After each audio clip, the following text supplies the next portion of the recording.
নমস্কার বন্ধুরা, সবাই কেমন আছেন? আশা করি সবাই ভালোই আছেন। আজকে একটি নতুন ভিডিও নিয়ে আপনাদের মাঝে উপস্থিত হলাম। রান্নাবান্নার কাজ চলতে আছে। এদিকে দিদি পাটায় মশলা বাটতে আছে। পাটায় মশলা বেটে রান্না করলে মজাটাই আসলে অন্যরকম। এদিকে বোনের মেয়ে মুরগি কাটতে আছে, রান্না হবে এজন্য।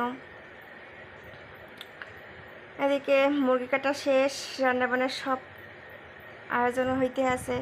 এদিকে খাসি মাংস মাখানো হয়ে গেছে, ডাল রান্না হয়ে গেছে, কচুর শুক্তনিও হয়ে গেছে। এদিকে রান্নাবান্না হচ্ছে মাংস। এদিকে বাবুর্চি হলাম আমরা। মাটির চুলায় রান্না মানে অসাধারণ, তার সাথে তুলনা হয় না। এই দেখুন রান্নাবান্না সব কমপ্লিট হয়ে গেছে। দুপুরে খেতে আসুন, সবাই চলে আসুন।